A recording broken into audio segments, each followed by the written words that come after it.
नमस्कार दोस्तों, स्वागत है आपका। देखिए, हमने आपसे वादा किया था कि हम बहुत जल्दी आपका जनरल स्टडी के किसी एक टॉपिक को लेकर आगे चलने वाले हैं और आपको पहले भी हमने बताया कि ये लेक्चर जो होने वाले हैं ये बिल्कुल फ्री ऑफ कॉस्ट होने वाले हैं। इनकी आप टेंशन बिल्कुल भी नहीं लेनी है, खाली अपना भविष्य पे ध्यान दीजिए।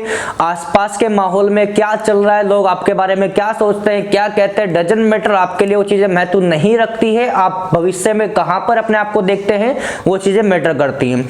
एक बात मैं आपको दोस्तों, आपसे मेरा सवाल होगा कि देखिए, मेहनत हर कोई करता है, मेहनत हर कोई करता है और हर कोई करना भी चाहता है। तो मेरा एक छोटा सा सवाल आपसे यहाँ पे है कि मेरे साथ में अगर मैं कहूँ कि आप लोग मेरे साथ में कितना मेहनत कर सकते हैं, तो कहीं ना कहीं लोगों का जवाब आता है, आप लोग सब बच्चों का जवाब आएगा कि सर बिल्कुल जान लगा देंगे। जब आप हमारे लिए इतना सब कुछ कर रहे हैं तो हम भी अपना पूरा 100% देंगे।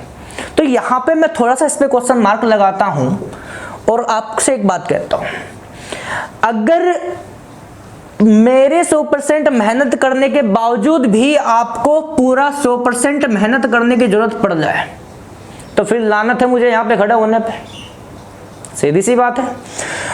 आपका मुझे खाली 10% चाहिए भाई, और उस 10% में क्या चाहिए?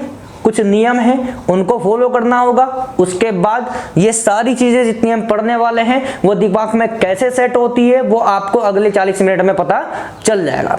अब है क्या, इस 10% में सबसे पहली बात है कंसंट्रेशन। क्या होना चाहिए भाई साहब? आपका ध्यान केंद्रित होना चाहिए सिर्फ और सिर्फ मेरी तरफ। ऐसा नहीं होना चाहिए कि भाई साहब आत्मा कहीं और भटक रही, शरीर यहाँ बैठा हुआ, इंद्रिया कुछ और कह रही। तो ऐसा तो कम से कम ना हो। दूसरी बात यह है कि कॉपी पेस्ट। क्या होना चाहिए भाई साहब? कॉपी पेस्ट होना चाहिए, अर्थात यहां पर मैंने कुछ चीज लिखी या बोल दी, वो आपकी कॉपी आपके पेपर रजिस्टर के ऊपर बिल्कुल छाप दीजिएगा उसको। ठीक है। तीसरी बात, जो चीजें आपको यहां पे कराई जाएगी उसको लाइटली बस ऐसे मत देखना भाई कि हाँ चलो ठीक है ये बता दिया, इस साल में ये हुआ होगा, वो हुआ होगा, चीजें यहां से आई होगी। नहीं भाई साहब, उसको गहनता के साथ में उसके अंदर घुस के पढ़ना है। और मैं आपसे वादा करता हूं कि जीवन में एक बार चीजों को पढ़ लेना, बहुत अच्छे तरीके से पढ़ लेना, लाइफ में दोबारा पढ़ने की जरूरत तो पड़ेगी, लेकिन खाली कैसे? 1 घंटे में जो आपने याद किया था भाई साहब उसको आप 5 मिनट में रिवाइज करके उसको दोबारा से याद कर सकते हो। इतना मैं आपको कर दूंगा। तो चलते हैं अपने सब्जेक्ट के लेकर बात करते हैं। और आपको बताया था कि 4 सब्जेक्ट हम लोग यहाँ पे देखने वाले हैं, और उन चारों सब्जेक्ट में जैसे ज्योग्राफी हुआ, इंडियन पॉलिटी हुआ, इंडियन इकोनॉमी हुआ, हिस्ट्री हुआ, तो इनमें से सबसे पहला जो हमारा आज का टॉपिक रहेगा, और ये लंबा चलने वाला है प्रोग्राम, क्या रहेगा भाई साहब? भारतीय राज व्यवस्था, इंडियन पॉलिटी। तो अगर बात भारतीय राज व्यवस्था की हो, थोड़ी सी बात करते हैं बस, मुश्किल से 5 मिनट की। भारतीय राज व्यवस्था, इंडियन पॉलिटी दोस्त कोई सब्जेक्ट नहीं है, ये हमारे एक सब्जेक्ट का पार्ट है। और किसका पार्ट है? ये है पॉलिटिकल साइंस का पार्ट। किसका पार्ट? तो पॉलिटिकल साइंस का पार्ट। स्पेलिंग में थोड़ा सा भाई इधर उधर हो सकता है, मैं हिंदी माध्यम का छात्र रहा हूं और अभी भी कोशिश करता हूं कि हाँ कहीं ना कहीं हिंदी को प्रायोरिटी दी जाए, लेकिन वर्तमान की जो डिमांड है वो कहती है कि नहीं, आप लोग इंग्लिश में पढ़ाएं, क्योंकि हमारे माँ बाप ने हमें कैसे पढ़ाया? इंग्लिश मीडियम में पढ़ाया। तो भाई साहब मैं कोशिश करूंगा जहां तक मेरे से हो पाएगा मैं इंग्लिश में आपको चीजों को कवर कराऊंगा, लेकिन अगर कहीं पे दिक्कत आए तो उसके लिए मैं आज ही पहले ही आपको माफी शब्द का यूज करूंगा भाई। तो देखिए, पॉलिटिकल साइंस एक सब्जेक्ट होता है और इसी का एक पार्ट होता है ये इंडियन पॉलिटी। अब हमारे पास में 2 चीजें हैं। एक तो क्या है कि ये भाई साहब जो पॉलिटिकल साइंस है इसके बारे में हमें बताइए। फिर दूसरी बात, यहां से इसको हमने क्यों निकाला इसके बारे में बताइए। तो भाई साहब एक बात मैं आपको बता दूं, पहले सब्जेक्ट नहीं होता है, सब्जेक्ट को बनाया जाता है। लेकिन अब पॉलिटिकल साइंस सब्जेक्ट बनाने के पीछे की जो बातें हैं उनके लिए थोड़ी सी दिक्कत है, और हमें चर्चा इसी बात पे करनी है जहां पे दिक्कतें होती हैं। तो अब सुनिएगा दोस्तों, मैंने कहा कि पॉलिटिकल साइंस को एक सब्जेक्ट के रूप में देखा जाता है, एक प्रॉपर सब्जेक्ट, एक विशेष विषय के रूप में देखा जाता है। तो भाई साहब अगर आपसे कहें कि ये स्टार्ट कब हुआ था या फिर कब से पॉलिटिकल साइंस हमारे संज्ञान में आया, एक सब्जेक्ट बनकर, एक विषय बनकर, तो थोड़ी सी बात करते हैं। एक देश पड़ता है हमारा भारत, और भारत को पार करके इधर पश्चिमी एशिया और दक्षिण पश्चिमी एशिया आएगा, और थोड़ा सा दूरी पे चल के इस तरफ आएगा एक कॉन्टिनेंट जिसका नाम है दोस्त यूरोप कॉन्टिनेंट। कौन सा महाद्वीप? यूरोप महाद्वीप।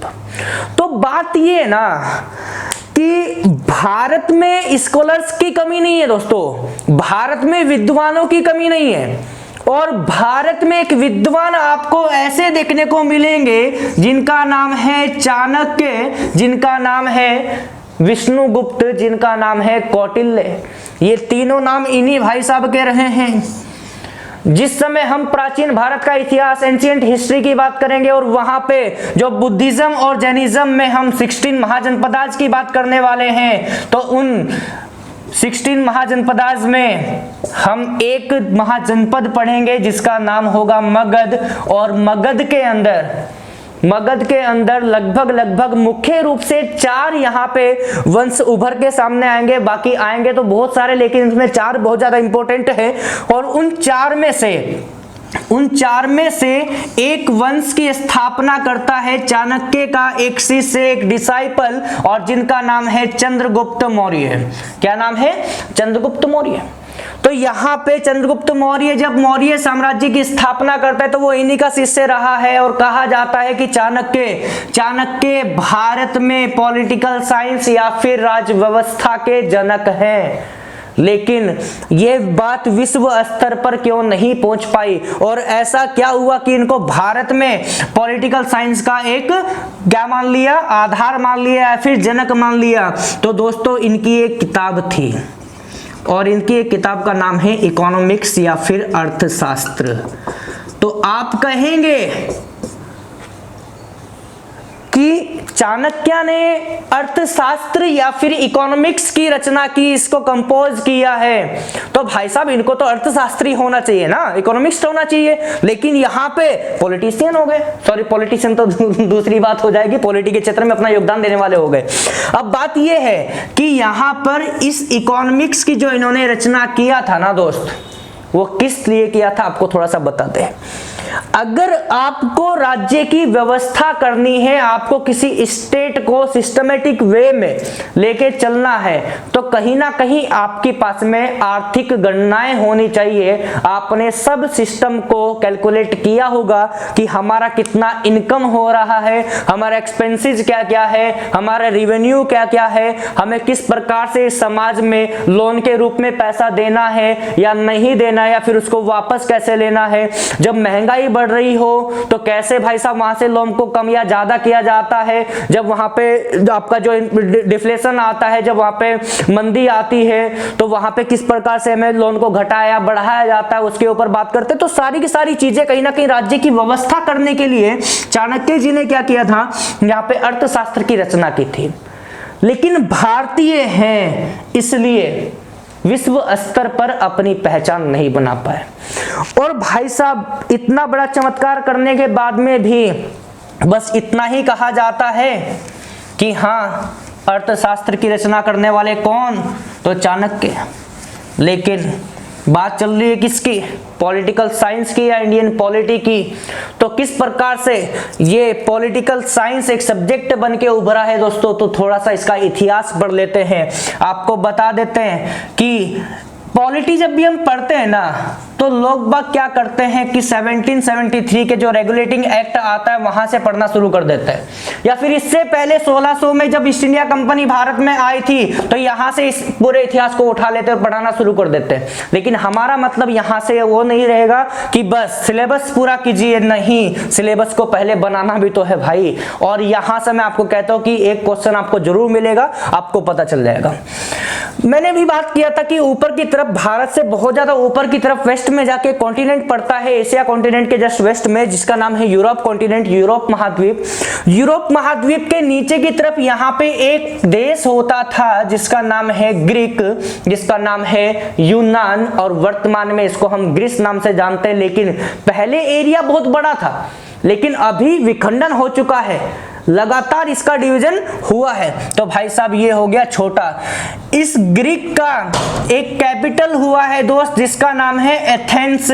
तो आपसे पूछ लिया जाएगा कभी भी, जो ग्रीक है इसकी राजधानी क्या रही है, तो भाई साहब इसकी राजधानी रही है एथेंस। और ऐसा माना जाता है भारतीय इतिहास में कि संपूर्ण पृथ्वी के ऊपर सर्वाधिक संख्या में जो विद्वान देखने को मिले हैं, या फिर मैं एक प्रकार से आपको बता सकता हूं कि जिस समय हमारे प्राचीन भारत की शुरुआत चल रही थी, उस समय वहां पे मिडिवल चल रहा था, उस समय वहां पे मध्यकालीन चल रहा था। जिस समय हमारे यहाँ पे आधुनिक भारत की बात की जा रही थी, आधुनिकता की बात की जा रही थी, उस समय वहां पर आधुनिकता ऑलरेडी आ चुकी थी और वह चरम पे पहुंच चुकी थी। तो आप समझ सकते हैं कि यूरोप कॉन्टिनेंट हमसे कितना ज्यादा डेवलप होगा, उसकी पॉलिसीज क्या रही होंगी, और वहां पर उस पूरे सिस्टम को, उस पूरे कॉन्टिनेंट को डेवलप करने में स्कॉलर्स का, विद्वानों का कितना बड़ा योगदान रहा होगा, आप लोग भली भांति समझ सकते हैं। तो उन्हीं में से कुछ विद्वान से, तो देखिएगा क्या है। आपने सुना होगा कि भाई साहब पॉलिटिकल साइंस है, पॉलिटिकल साइंस है या फिर कोई भी चीज है, सबसे पहले एक चीज होती है दोस्तों, वो होती है दर्शन, जिसको हम क्या कहते हैं, जिसको हम कहते हैं फिलॉसफी कहते हैं। भाई साहब एक बार स्पेलिंग देख लेना, मुझे नहीं पता क्या होगा, ठीक है, गलत भी हो सकता है, इसको आप इग्नोर करते रहना। एक होता है फिलॉसफी, एक होता है दर्शन। और दर्शन का मतलब होता है भाई साहब थॉट, दर्शन का मतलब होता है सोच, या फिर इसको हम कह सकते हैं क्या, विचार कह सकते हैं। अगर कभी भी, क्योंकि सब्जेक्ट नहीं होता भाई, विषय नहीं होता, उस विषय के पीछे कुछ विचार होते हैं, और जब भी कभी इन विचारों को, किसी की थॉट को एविडेंस मिल जाता है, क्या मिल जाता है, एक प्रूफ मिल जाता है, साक्ष्य या प्रमाण मिल जाता है, तो वही चीजें कन्वर्ट हो जाती है किस में, वही चीजें कन्वर्ट हो जाती है दोस्तों साइंस में, और वही बन जाता है क्या, विज्ञान। तो कहीं ना कहीं पहले विचार आए होंगे, तो एविडेंस मिले होंगे, और फिर जाके उसको सब्जेक्ट में तब्दील किया गया होगा, वो साइंस बना होगा। और जिस समय साइंस बना तो उसी समय सब्जेक्ट बनके सामने आया है। लेकिन अब इसमें कौन कौन से फिलोसोफर आए हैं, कौन कौन से दार्शनिक यहाँ पे आए हैं जिन्होंने अपना योगदान दिया है इस पॉलिटिकल साइंस को एक प्रॉपर सब्जेक्ट बनाने के लिए, तो सबसे पहले नंबर पे एक नाम आता है, आपने सुना होगा सोक्रेट्स, सुकरात। पॉलिटी के क्षेत्र में सबसे पहली बार अगर योगदान की बात करें तो एक नाम आता है सुकरात का। और ये सुकरात कौन थे, तो भाई साहब ये थे यूनानी, ये उसी ग्रीक के रहने वाले थे, उसी एथेंस में जन्मे थे। और कहा जाता है चाणक्य की तरह इनको भी बहुत बड़ा विद्वान कहा गया पूरी धरती पे। इनको भी बहुत ज्यादा ज्ञान था राजनीति शास्त्र का, लेकिन उस समय राजनीति शास्त्र नहीं था, उस समय खाली राजनीति थी। तो किसी राजा को कैसे शासन करना चाहिए, कैसी कैसी पॉलिसीज बनानी चाहिए, उस प्रकार से उस सिस्टम को सही प्रकार से चलाने के लिए जितनी भी वहां पे नीतियां होती थी उन सब से अवगत कराते थे कौन, ये सोक्रेट। कहा जाता है कि अगर किसी की भी राज्य की आपको व्यवस्था करनी है तो इनकी नीतियों के अनुसार चलिए, आप राज्य की जो व्यवस्था है वो सही ढंग से बिल्कुल कर सकते हैं। लेकिन सुकरात पहले फिलोसोफर हुए, तो क्या इनकी कोई किताब थी, तो इन्होंने भाई पॉलिटी के क्षेत्र में कोई किताब नहीं लिखी है। लेकिन जब इन्होंने किसी भी ऐसी कंपोजिशन को कंपोज नहीं किया है, कोई भी ऐसी रचनाएं नहीं की है जिसमें इनकी विद्वानता का उल्लेख है, तो फिर इनको कैसे पॉलिटी के क्षेत्र में हमने पहले स्थान पे रख दिया, ये सबसे बड़ा सवाल है। और इस सवाल का जवाब क्या है, इस सवाल का जवाब है इनका एक डिसाइपल था, इनका एक शिष्य था। और इनके शिष्य का नाम क्या था दोस्तों, तो इनके शिष्य का नाम था प्लेटो। और प्लेटो नाम आपने भी सुना होगा। ये वही प्लेटो है जिसको कहा जाता था अफलातून, ये वही अफलातून है भाई। अक्षय कुमार नहीं है ये प्लेटो है। और ये किसका शिष्य है? ये सोक्रेट का शिष्य है। तो आप लोग यहां से ध्यान देना, आप लोग यहां से ध्यान देना, इन प्लेटो साहब ने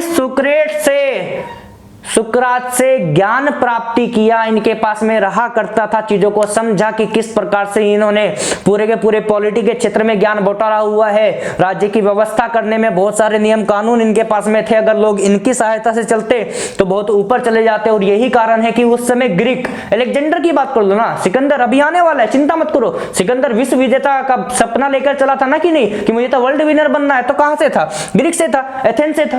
और वहीं पे कौन जन्मे? ये सब जन्मे। तो ये वहीं से चल रहा है। अभी सिकंदर आने वाला है 5 मिनट में, देखते रहिएगा। तो प्लेटो ने इनसे ज्ञान प्राप्त किया दोस्तों। और इन्होंने क्या किया, ध्यान से देखना, इन्होंने 2 काम किए। जिस समय इनको ज्ञान की प्राप्ति हो गई तो इन्होंने 2 काम किए। इन्होंने क्या किया, इन्होंने भाई साहब अपनी एक किताब लिखी। क्या लिखी? किताब लिखी। और किताब का नाम क्या था? रिपब्लिक।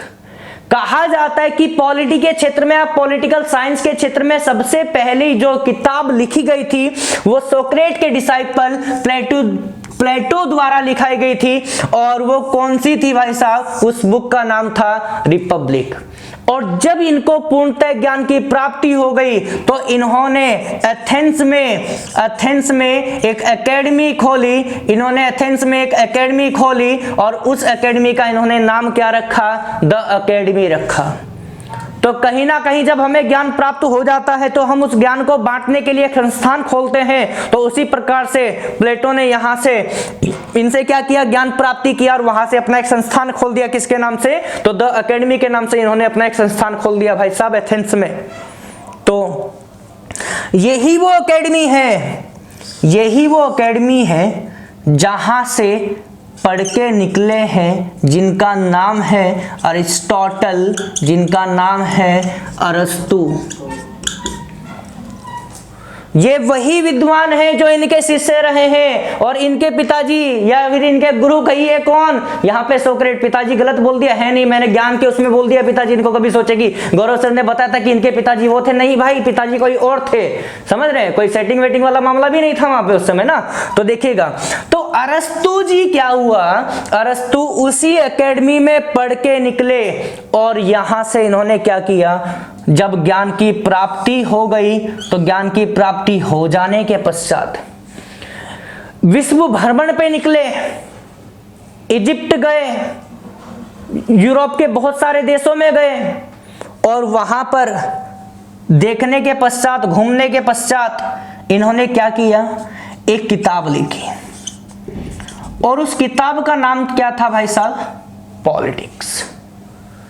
इस किताब का नाम क्या था? पॉलिटिक्स। ध्यान देना, सोक्रेट आए, 3 व्यक्ति आ चुके हैं। नंबर 1 पे सोक्रेट, नंबर 2 पे प्लेटो, नंबर 3 पे कौन? अरिस्टोटल। ध्यान देना, सोक्रेट ने कोई किताब नहीं लिखी थी। प्लेटो ने 2 काम किए, एक किताब लिखी रिपब्लिक नाम की, एक एकेडमी खोला द एकेडमी। और उसी एकेडमी में पढ़ के कौन निकला? अरस्तु निकला। और अरस्तु ने क्या किया? पॉलिटिक्स लिख दी। और इस पॉलिटिक्स बुक को, ये क्या था? ये किताब थी, मेंशन कर लिया करें ऊपर की तरफ। इस किताब को विश्व भर में बहुत ज्यादा महत्व दिया गया। और जब लोगों तक इस किताब में लिखी हुई बातों को पहुंचाया गया या फिर वो पहुंच चुकी, तो उस समय विश्व भर के लोगों ने इस किताब में पढ़ के इस भाई साहब को पता क्या कहा? इस भाई साहब को कह दिया फादर ऑफ पॉलिटिकल साइंस। क्या कह दिया? राजनीति शास्त्र के जनक कह दिया, फादर ऑफ पॉलिटिकल साइंस। किसको कहा? अरस्तु को कहा, ना कि प्लेटो को, ना कि सोक्रेट को। तो भाई साहब यहां पर अगर आपसे कभी भी पूछ लिया जाए कि पॉलिटिकल साइंस या फिर राजनीति शास्त्र के जो जनक है वो कौन भाई साहब है, तो अरस्तु या फिर अरिस्टोटल क्या है भाई साहब? फादर ऑफ पॉलिटिकल साइंस है। अब यहां से एक बात मैं आपको बता दूं, फिर यहीं से एक बात हम करेंगे। और अरिस्टोटल का एक शिष्य यहां पे होगा, ये शिष्य चल रहे हैं, ये इसका डिसाइपल है, ये इसका डिसाइपल है, ये इसका डिसाइपल है। तो ध्यान देना दोस्तों, एक नाम आता है अलेक्जेंडर। अगर भारतीय इतिहास में देखें तो अलेक्जेंडर ही कहा जाता है, फिर अलेक्जेंडर फर्स्ट कहा जाता है, लेकिन वर्ल्ड हिस्ट्री में कहा जाता है अलेक्जेंडर तृतीय, अलेक्जेंडर थर्ड, जिनको सिकंदर तृतीय कहा जाता है। सिकंदर तृतीय वही सिकंदर तृतीय भाई साहब जिन्होंने भारत पर आक्रमण किया था। जब हम पढ़ते हैं प्राचीन भारत का इतिहास और जब हम मगध साम्राज्य की बात करते हैं, और मगध साम्राज्य में बात चल रही थी किसकी, वंश चल रहा था किसका, तो वंश था भाई साहब नंद वंश, और नंद वंश के शासक थे घनानंद या धनानंद कभी कभी कहा जाता है। तो उन्हीं के शासनकाल के दौरान इन्होंने भारत के पश्चिमी एरिया में अटैक किया, आम्बी को जीता, पोरोस को जीता, लेकिन फिर ब्यास नदी को पार नहीं कर सके। और वापस जाते हुए जब इन्होंने वापस जाने का निर्णय लिया तो रास्ते में जाते हुए इनकी मृत्यु बीमारी के कारण हो गई, क्योंकि यूरोप से आए थे भारत को जीतने और पूरी दुनिया को जीतने, पूरी दुनिया पर राज करने, वर्ल्ड विनर बनने का इनका एक सपना रहा था, लेकिन ये नहीं बन पाए। तो दोस्तों अलेक्जेंडर कौन थे, तो ये शिष्य थे अरस्तु के। अब थोड़ी सी बात यहां से कर लेते हैं, वापस आते हैं। अरस्तु भाई साहब ने अपनी एक किताब लिखी थी और किताब का नाम क्या था, पॉलिटिक्स। इस किताब को वर्ल्ड में बहुत ज्यादा महत्व दिया गया, लोगों ने उसको बहुत ज्यादा इंपॉर्टेंस दी, और जब इसके महत्व को लोगों द्वारा समझा गया तो भाई साहब इनको क्या कह दिया, फादर ऑफ पॉलिटिकल साइंस कह दिया। और ये वो बात है जब इस पॉलिटिकल साइंस को एज ए सब्जेक्ट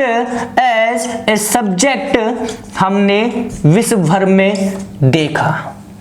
तो आपको अगर पूछा जाए कि राजशास्त्र किस प्रकार से एक सब्जेक्ट बन के उभरा है और इस राजशास्त्र को किसने सब्जेक्ट के रूप में उभारा है, तो वो नाम आता है, अरस्तु का नहीं कहूंगा मैं इन सब का कहूंगा। नंबर 1 पे सोक्रेट, प्लेटो, अफलातून जिसे कहते हैं। नंबर 3 पे कौन, अरिस्टोटल, इसको मत जोड़ना वहां पे, छोड़ दो इसको। तो भाई साहब अरस्तु का यहाँ पे मेन भूमिका रही है, लेकिन स्टार्ट करने वालों की बात आप नहीं छोड़ सकते। तो अभी तक हमने जितना बात किया है दोस्तों, वो बात थी क्या कि किस प्रकार से ये political science as a subject बन के उभरा है।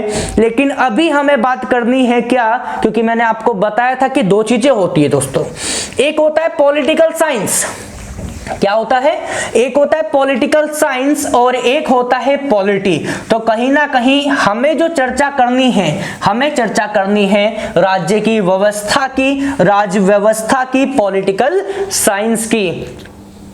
दूर पॉलिटिकल साइंस की नहीं भाई, हमें बात करनी है किसकी, भारतीय राज व्यवस्था की। बच्चों को बहुत पसंद है मेरा ये दूर, हमेशा बोलता हूं मैं इस वर्ड को। तो देखिए भारतीय तो भारतीय ही होता है भाई, इसको तो हटा दीजिए, भारतीय यूनानी थोड़ा ही ना हो जाएगा, अफ्रीकन थोड़ा ही ना हो जाएगा, भारतीय तो भारतीय रहेगा। लेकिन अभी जो यहां पे लिखा हुआ है राज व्यवस्था, इंग्लिश में कहेंगे पॉलिटी, राज व्यवस्था का मीनिंग क्या है, अगर इसको समझा जाए तो शायद राज व्यवस्था पूर्ण रूप से आपको समझ में आ जाएगी। अर्थात क्या, हम आगे चल के एक महीना भर तक बात करेंगे पॉलिटी के बारे में, लेकिन जब आपको पॉलिटी का मतलब नहीं पता होगा तो फिर हम क्या इस पॉलिटी के बारे में पढ़ लेंगे, एक्ट को रट लेंगे, हाँ तो रट लो, कोई दिक्कत नहीं है। लेकिन जब तक आपको उसकी भूमिका क्या है वो नहीं पता होगी, तब तक आपको कुछ नहीं पता चलेगा भाई। तो बात करते हैं राज व्यवस्था की। अभी हमने एक चीज देखी कि इसको पॉलिटिकल साइंस को किस प्रकार से सब्जेक्ट बनाया गया, और अभी हम बात कर रहे हैं किसकी, कि राज व्यवस्था का मतलब क्या है। तो सुनिएगा, यहाँ पे दो वर्ड है, एक तो राज, राज से बनेगा राज, और एक है व्यवस्था। राज्य को हम कहेंगे स्टेट और यहां पर हम व्यवस्था को कहेंगे क्या, सिस्टम। अर्थात राज्य की व्यवस्था करना राज व्यवस्था कहलाता है। लेकिन क्या तो ये व्यवस्था होती है और क्या ये राज्य होता है, हमें इससे मतलब है। राज्य की व्यवस्था करना राज व्यवस्था, लेकिन what is state and what is system आपको बताना पड़ेगा भाई साहब। तो आप लोगों के पास में समय है 30 सेकंड का। सोचो क्या हो सकता है स्टेट, किसे कहेंगे हम राज्य? आखिर क्यों लोग उलझते फिरे आपस में, क्यों बड़े बड़े सम्मेलन हुए इसके लिए? लोग विदेशों में घूमे, आपस में चर्चाएं की, बड़े बड़े विद्वान मिले, आपस में बातें की, तब जाके राज्य की डेफिनेशन को डिफाइन कर पाए थे वो लोग। तो आइए देखते हैं क्या होता है। विद्वान हर जगह है, स्कॉलर्स हर जगह है, सबकी अपनी अपनी थॉट, सबकी अपनी अपनी अप्रोच, लेकिन हर किसी ने कहा कि राज्य ऐसा होना चाहिए, राज्य ऐसा होना चाहिए, राज्य वैसा होना चाहिए, लेकिन कहीं पर भी राज्य की एक परफेक्ट डेफिनेशन क्या होनी चाहिए वो सेट नहीं बैठ रही थी। और इसी के ऊपर चर्चा करने के लिए क्या किया गया, तो आपने सुना होगा एक कंट्री पड़ता है मोंटेवीडियो करके पड़ता है, लेकिन मोंटेवीडियो कहा जाता है, क्या कहा जाता है भाई साहब? प्रोनाउंसिएशन क्या होगी? तो मोंटेवीडियो होगी।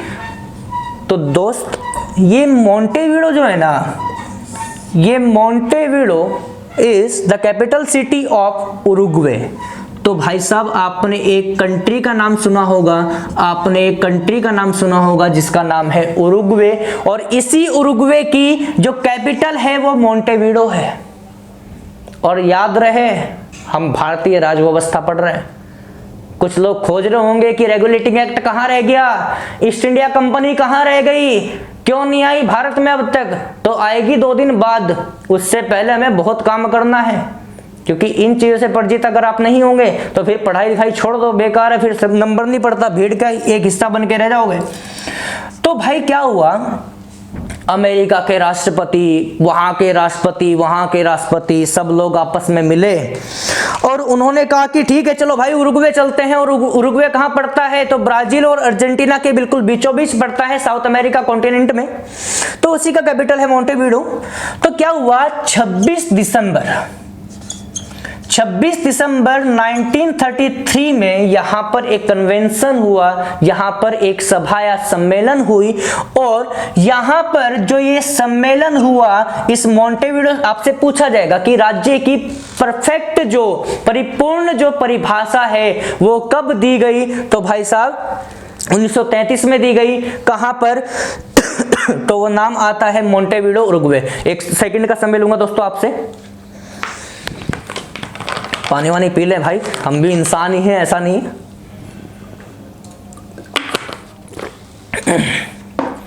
तो दोस्तों गर्मियों में बहुत तकड़ी हो रही है आजकल, पानी वानी का आप भी ध्यान रखना सब लोग, क्योंकि पानी नहीं तो कुछ नहीं, और बिना पानी के दिक्कत बहुत ज़्यादा शरीर में हो सकती है। बीमारी बहुत खतरनाक तरीके से चल रही है, इन बीमारियों से जितना बच पाए उतना ही बेहतर रहेगा। अब देखिएगा मोंटेवीडियो में जो ये कन्वेंशन यहाँ पे हुआ है 26 दिसंबर 1933 को, यहाँ पर स्टेट की एक परफेक्ट डेफिनेशन दी गई। और उन्होंने क्या कहा, उन विद्वानों ने क्या कहा जो यहाँ पर बैठे हुए थे, उन्होंने कहा है भाई साहब कि राज्य क्या होना चाहिए। तो उन्होंने कह दिया कि कोई बात नहीं, इतनी बड़ी बात कहाँ है, राज्य की डेफिनेशन निकालनी है। तो भाई साहब एक चीज लिख दिया, एरिया। क्या लिख दिया? भूपृष्ठ या फिर क्षेत्रफल। दूसरी बात लिख दी भाई साहब पॉपुलेशन। लोगों को लग रहा होगा कि हाँ ये भी ठीक है, होना चाहिए भाई। तीसरी बात लिख दी सरकार, गवर्नमेंट। और चौथी बात लिख दी क्या? सॉवरेनिटी, संप्रभुता। जब तक बात की क्षेत्रफल की, जब तक बात की जनसंख्या की, तब तक ठीक था। लेकिन अब आ गया एक नया वर्ड, और वो नया वर्ड क्या है? सरकार। चौन वोन तो नहीं लग रही दोस्तों? लग जाती है, कब बाल कम है ना सर पे मेरे। तो सुनिएगा, एक होता है एरिया, एक होता है पॉपुलेशन जनसंख्या, एक होता है सरकार और एक होता है संप्रभुता। तो राज्य की परिभाषा दे दी, अब आपके सामने है भाई, देखो एरिया रखा है, पॉपुलेशन तो ये सारी चीजें यहां पे रखी है भाई। अब आप आइडिया लगाओ कि यहां से इन चार चीजों से कैसे एक स्टेट की डेफिनेशन निकल सकती है भाई। तो एक ही चीज है कि इन चारों को कहीं पर अप्लाई करके देख लो, अगर चारों को फॉलो करेगा कोई कंट्री तो वो स्टेट कहलाएगा, एक राज्य कहलाएगा, और अगर नहीं करता है तो नहीं कहलाएगा। और जब हम एग्जाम्पल की बात करते हैं तो भाई साहब हम एग्जाम्पल उसका लेते हैं जो हमारा करीबी है, और हमारा करीबी कौन है, हमारा करीबी है जहां पे हम लोग रह रहे हैं, और उस देश का नाम क्या है, द ग्रेट इंडिया, हमारा महान भारत। तो दोस्तों क्या भारत का क्षेत्रफल है? आप लोग कहेंगे बिल्कुल है। किसी के माइंड में आ भी गया होगा कि हाँ सर बिल्कुल 32,87,263 वर्ग किलोमीटर, बड़ी अच्छी बात है भाई, आपको पता है। लेकिन इतना क्षेत्रफल है, और वर्ल्ड के देशों में क्षेत्रफल की अगर इसकी रैंक देखी गई तो भाई साहब नंबर आता है 7वां स्थान आता है क्षेत्रफल के अनुसार इस भारत का। सबसे पहले पे रसिया, कनाडा, चीन, America, Brazil, Australia and Bharat कहां पे आता है, 7 पे। अब क्या यहां पर पॉपुलेशन है? और जब पॉपुलेशन की बात होती है तो भाई साहब आप लोग हो जाते हैं खुश। क्यों? क्योंकि कहीं ना कहीं आपके जीवन का उद्देश्य क्या है कि भाई साहब अच्छी नौकरी मिल जाए, 5-7 बच्चे हो जाएं, अपना जीवन कट जाए। लेकिन उन्हीं 5-7 बच्चों की इच्छा ने क्या कर दिया, देश की जनसंख्या कितनी कर दी, तो भाई साहब 1,40,00,00,000 के आसपास। ऐसी हुई नहीं अभी यहां तक, लेकिन हो जाएगी। जिस स्पीड से अभी प्रोग्राम चल रहा है ना, तो ये जनसंख्या बहुत जल्दी यहां तक पहुंचने वाली है। और ऐसा माना जा रहा है कि अगर यही स्पीड से कार्यक्रम चलता रहा तो भाई साहब कहीं ना कहीं चाइना की पॉपुलेशन को हम लोग ओवरटेक कर देंगे, और वो मतलब अकॉर्डिंग टू पॉपुलेशन हम लोग वर्ल्ड में फर्स्ट रैंक पे आ जाएंगे। अब ज्यादा खुश मत होइएगा, ये हमारे लिए सबसे खतरनाक बात है। वैकेंसी 36,000, एनटीपीसी की बात कर रहा हूं, और फॉर्म भरे गए कितने हैं, 1,22,23,00,000। नंबर किसका पड़ेगा, चाइना वालों का, देख लो। तो इतनी जनसंख्या में हमें दिक्कत है, तो कंट्रोल करो भाई साहब सबको ही अपने आप पे, ठीक है। पॉपुलेशन को कम करो, अब मारना मत एक दूसरे को कि हमें तो कम करना है, लेकिन आगे आने वालों को थोड़ा सा शांति बरतो उस चक्कर में, उस मामले में। तो देखिए यहां पे एरिया है, यहां पे पॉपुलेशन भी है, लेकिन क्या इस पॉपुलेशन को ऑपरेट करने के लिए क्या भारत में कोई सरकार है? तो बिल्कुल है, एनडीए की सरकार है भाई साहब, मोदी सरकार है। लंका लगा दी आज के टाइम में। तो हुआ क्या, एनडीए की सरकार है। क्या हर किसी देश में एनडीए की सरकार है? नहीं है, अलग अलग हो सकती है, हर किसी देश की सरकार अलग हो सकती है। लेकिन यहां पे सरकार शब्द से मतलब क्या है, तो दोस्तों सरकार शब्द से मतलब होते हैं 3। सबसे पहले होता है क्या, लेजिस्लेटिव या लेजिस्लेशन, एक होता है एग्जीक्यूटिव और एक होता है जुडिशियल। एक को हम कहते हैं विधायिका, एक को हम कहते हैं कार्यपालिका, और एक को हम कहते हैं क्या, न्यायपालिका। तो जिस देश में ये तीनों चीजें विद्यमान हो, इन्हीं का मतलब होता है सरकार। विधायिका, कार्यपालिका क्या होती है आगे जाके हम चर्चा करेंगे। एक छोटी सी बात हम यहां से इसके लिए कर लेते हैं। देश के लिए कानून बनाने का काम कौन करती है, विधायिका करती है। बहुत सिंपल तरीके से समझ रहे, बाकी आगे जाके बहुत बात करेंगे विधायिका कार्यपालिका के बारे में। देश के लिए कानून बनाने का काम करती है विधायिका, लेकिन विधायिका द्वारा बनाए गए कानूनों को लागू करता है कौन, या उनका पालन करता है कौन, तो कार्यपालिका। कहीं कहीं और कई बार विधायिका और कार्यपालिका दोनों एक चीज भी हो सकती है, कई बार ये अलग अलग भी हो सकती है, इस चीज का ध्यान आपको रखना है।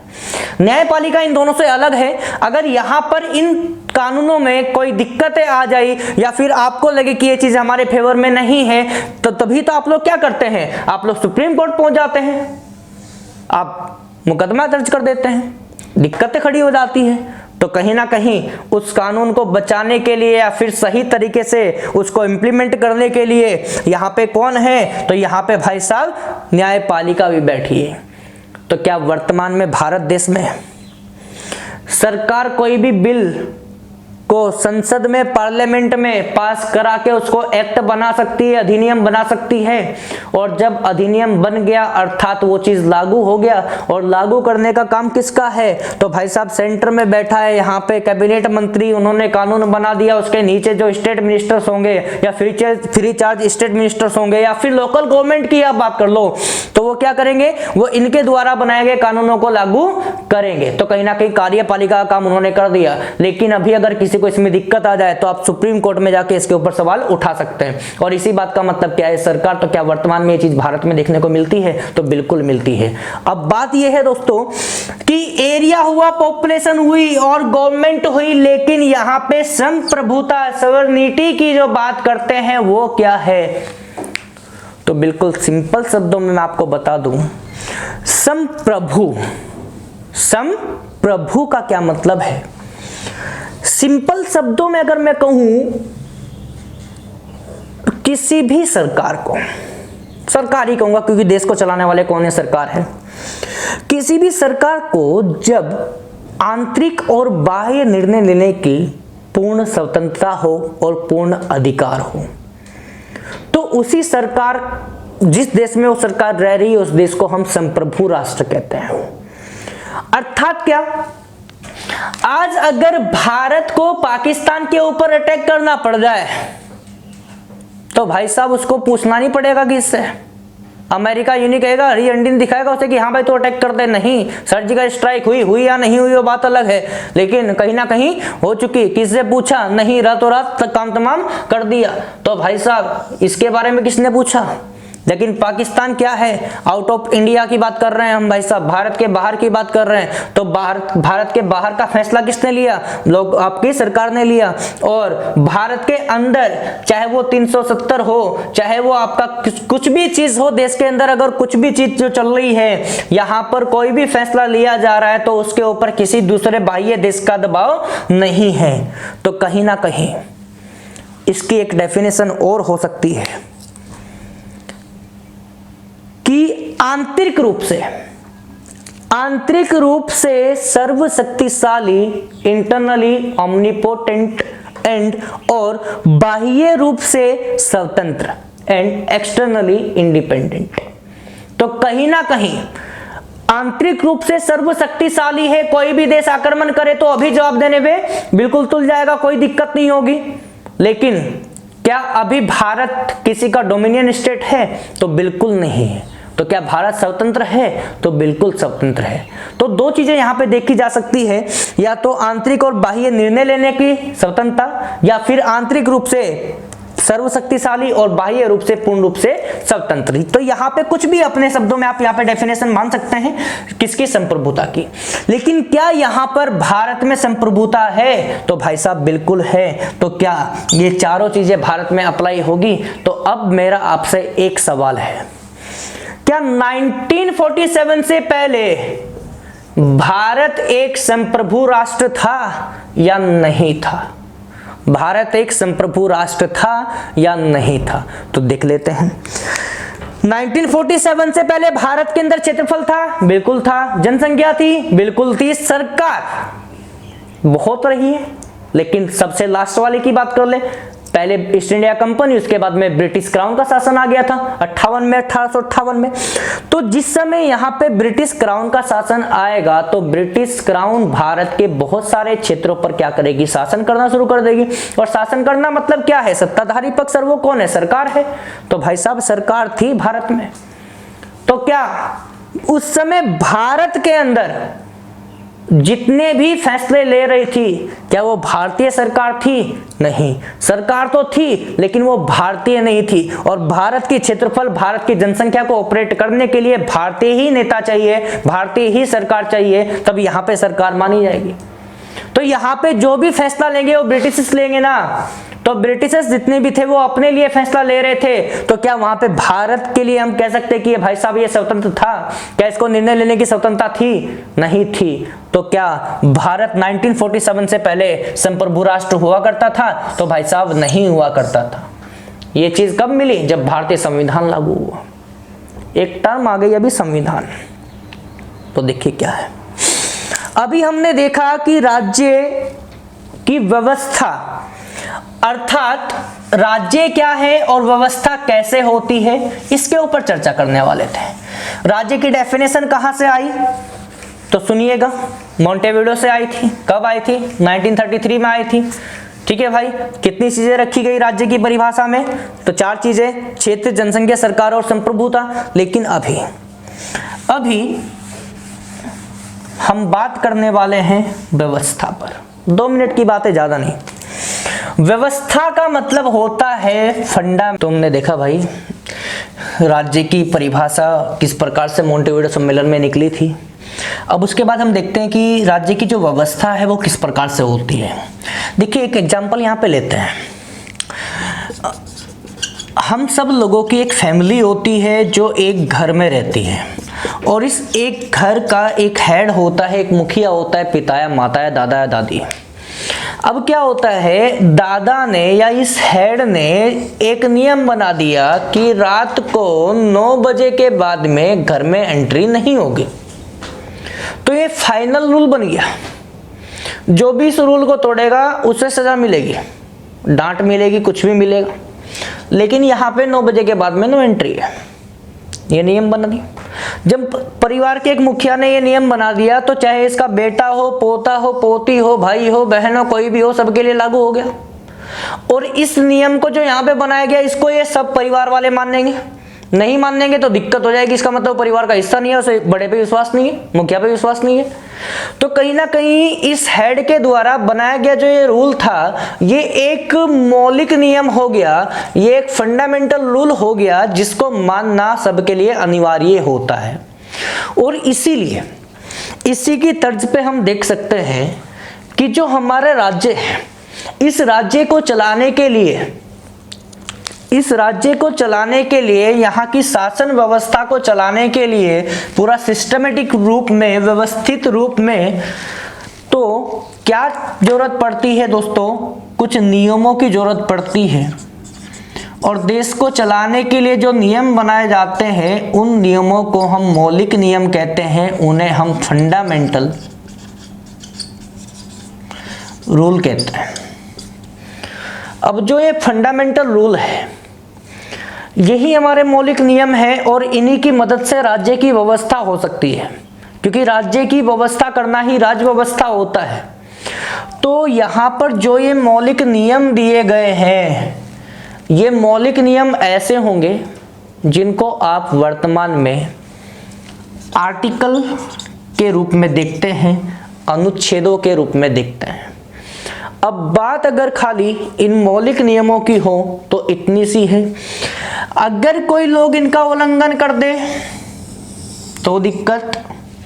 हालांकि इनको कोई उल्लंघन नहीं करता है, जो उल्लंघन करता है उसके लिए कानूनी कार्रवाई हमेशा की जाती है। तो राज्य की परिभाषा आपको बताई, 4 चीजें होती हैं। एक होता है एरिया, एक होता है पॉपुलेशन, एक होता है सरकार, एक होता है संप्रभुता। ये 4 चीजें होती हैं।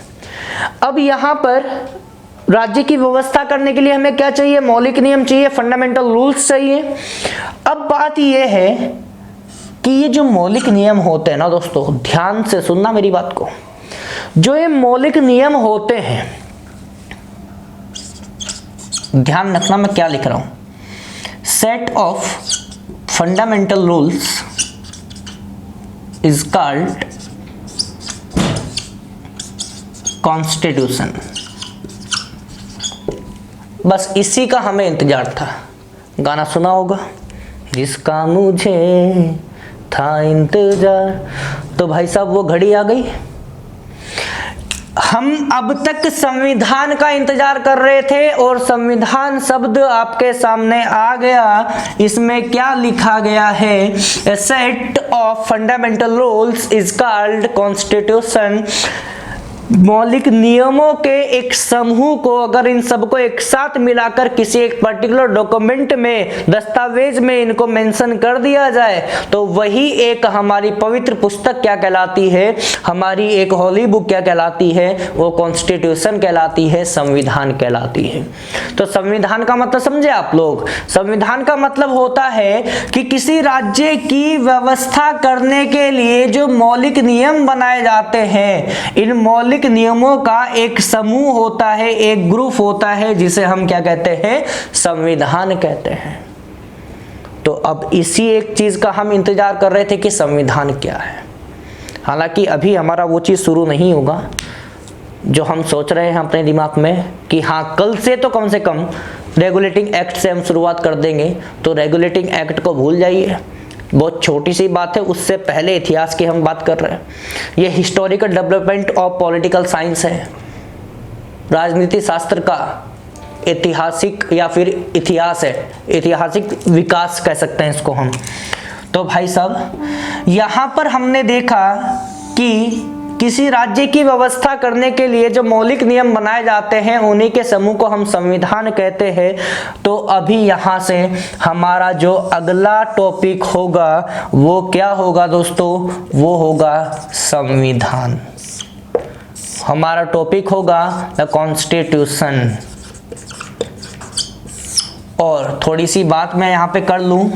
सबसे पहले बात, संविधान की परिभाषा को एक बार हम कल देखेंगे नए लेक्चर में अपने। दूसरी बात, संविधान कितने प्रकार का होता है? डॉक्यूमेंट बेस कैसा संविधान होता है, पॉलिटिक्स बेस कैसा संविधान होता है। इसके अंदर दो प्रकार के संविधान आते हैं, रिटन अनरिटन। यहाँ पे तीन प्रकार के संविधान आते हैं। आपका यूनिटरी आता है, एकात्मक संविधान आता है। उसके बाद में आपका सेमी, आपका कॉन्स्टिट्यूशनल एक संविधान आएगा जिसको हम अर्ध संघीय संविधान कहेंगे। एक आएगा संघात्मक संविधान या फिर संघीय संविधान, फेडरल कॉन्स्टिट्यूशन की हम बात करेंगे यहाँ पे। तो यहाँ पर ये देखेंगे हम कि कितने प्रकार के संविधान होते हैं और पर्टिकुलर किन किन देशों में उनको लागू किया गया है। हमारे देश का अगर संविधान है तो किस प्रकार का संविधान है, और जितने भी बड़े बड़े देश है जो हमेशा चर्चा में रहते हैं, जहां से क्वेश्चन पूछे जाते हैं, उनके बारे में हम डिस्कस करेंगे।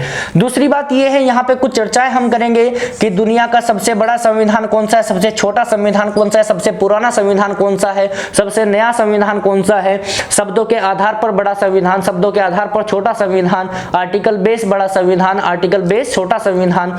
तो इन सब बातों की हम चर्चा करेंगे। और जब हमारा ये वाला प्रोग्राम पूरा हो जाएगा उसके बाद में फिर क्या होगा, हमारे भारतीय इतिहास में कुछ बदलाव आएगा और भारत में एंट्री होगी बहुत सारी यूरोपियंस कंपनीज की। तो arrival of European countries to India की हम बात करेंगे। यहाँ पर बहुत सारी कंपनी आएंगे, लेकिन कंपनियों का भारत में आने का कारण क्या था, किस प्रकार से पुर्तगीज लोग भारत में आए, उसके बाद में ईस्ट इंडिया कंपनी को लेकर ब्रिटिश आए, उसके बाद में फिर बहुत सारी कंपनी आए, जैसे डच की बात कर ले, डेनिश की बात कर ले, फ्रेंच की बात कर ले, स्वीडिश की बात कर ले। तो अब उन्होंने भारत में आए, भारत में आकर व्यापार करना शुरू किया और किस प्रकार से प्लासी और बक्सर का बैटल होता है और किस प्रकार से यहाँ पे भारत में वो अपनी सत्ता स्थापित करते हैं। और जब भारत के किसी एक क्षेत्र में वो सत्ता स्थापित करेंगे तो उस सत्ता के अनुसार हमें देखना होता है, के अंतर्गत हमें देखना होता है कि किस प्रकार से वहाँ की शासन व्यवस्था चली जाए। और शासन व्यवस्था चलाना ही क्या कहलाता है भाई साहब, राज की व्यवस्था करना कहलाता है। तो यही बातें हम करेंगे यहाँ पे। तो हालांकि बहुत सारी बातें अभी हमें इसमें करनी है, तो छोटी सी बातें हमने करी है। बस एक अंतिम बात मैं अपनी यहाँ पे कहूँगा, उसके बाद में समाप्ति की ओर हम बढ़ जाएंगे। बात यह है दोस्तों कि देखिए कोरोना चल रहा है, चलता रहने दो, महामारी हो, बीमारी हो, बहुत खतरनाक वाली प्रलय भी अगर आ जाएगी, आपको रोकने वाला कोई पैदा इस दुनिया में नहीं हुआ है। आपका भविष्य को निर्धारित करने वाले लोग आप खुद होते हैं। आपका भविष्य किसी और के ऊपर डिपेंड नहीं रहना चाहिए, ठीक है। दूसरी बात यह है कि हमसे जितना भी कोशिश किया जाएगा, हमसे जितना भी कोशिश किया जाए, जितना भी हो पाएगा इतना हम करेंगे अपनी तरफ से। एक हम लोगों को क्या है, कमाई से मतलब नहीं है दोस्तों, हमें आपसे पैसा नहीं चाहिए। मैं ये बात दूसरी बार रिपीट कर रहा हूं, हमें पैसा नहीं चाहिए। हम रात भर मेहनत करेंगे, किसी कारखाने में, फैक्ट्री में काम कर लेंगे, अपनी 2 रोटी कमा लेंगे, लेकिन आपसे फीस के लिए पैसा नहीं मांगेंगे, ठीक है दोस्तों। तो रात भर काम करेंगे, दिन में आपके लिए लेक्चर रिकॉर्ड करेंगे, और ये मुहिम हमारी अब शुरू हो गई और ये जारी रहेगी हमेशा तक, जब तक आप लोग कहीं ना कहीं सिलेक्ट नहीं हो जाते। बस आपको भी हमारे प्रति थोड़ी सीरियसनेस दिखनी चाहिए हमें कि आप लोग सीरियस है अपने भविष्य को लेकर, ठीक है। और आप हो या ना हो दोस्तों, लेकिन हम तो आपके भविष्य को लेकर सीरियस हैं। कल को ये नहीं होना चाहिए, कोई ये ना कह दे कि हाँ गौरव सर ने मेहनत नहीं किया था या किसी ने भी मेहनत नहीं किया था, ठीक है दोस्तों।